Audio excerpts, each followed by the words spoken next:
Well, folks, here we are at the Splinter Hill Bog. If you like carnivorous plants, this is the place for you, let me tell you.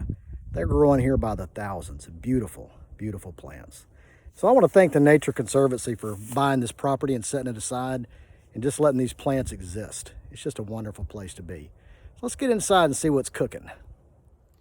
Now here you got a beautiful specimen of the Saracenia Lucafia. Kind of sounds like Mufasa from The Lion King. You know, Mufasa was a lion. He's carnivorous. These are carnivorous too. They eat bugs. He liked to eat gazelles and things like that. But anyhow, this is just a beautiful, beautiful plant. Look at this coloration. It's also commonly known as the white pitcher. And they just are amazing plants. If you look on this side, you see they secrete a nectar around here that draws bugs in. And bugs come and land on them, and then there's little hairs that force them down. And also it's really slick in there.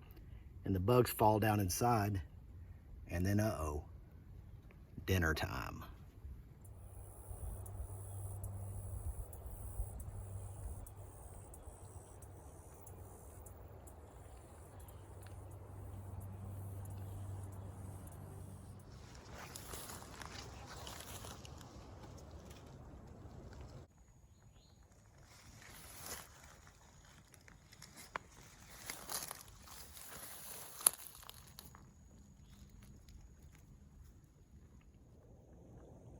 Now here's a nice little sundew plant.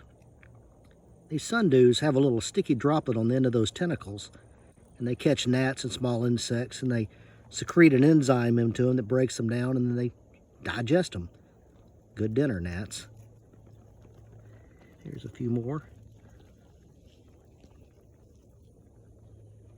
Just beautiful little plants.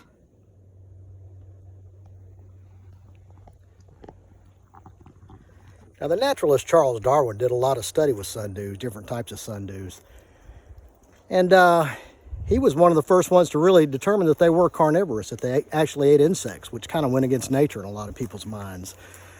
But Charlie, he was something else. One of my favorite composers is Ray Vaughan Williams over there in England.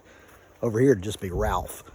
But Rafe just wrote some great music. He was a collector of English folk songs, and he would weave those into his compositions. But Rafe was actually the great nephew of Charles Darwin himself. And he asked his mom one time, he said, "Mom, what's all the controversy about Uncle Charlie?" And she said, "Well, theologians think the world's only 6,000 years old. And your Uncle Charlie, he thinks it's a little bit older." Sometimes.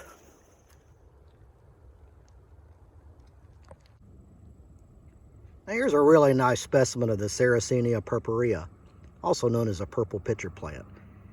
And these are kind of a squat plant. They grow close to the ground, not tall like the trumpet pitchers we see here. Oh man, beautiful. But don't let their small size fool you. If you're an insect, these babies are lethal, let me tell you. Look at that water in there just waiting. You can see the hairs on there. This one even has a smart spider. He built his web right there in the middle. Now, if he doesn't fall in and get consumed, he's just waiting for other insects to be drawn to the sweet smelling nectar these babies put off.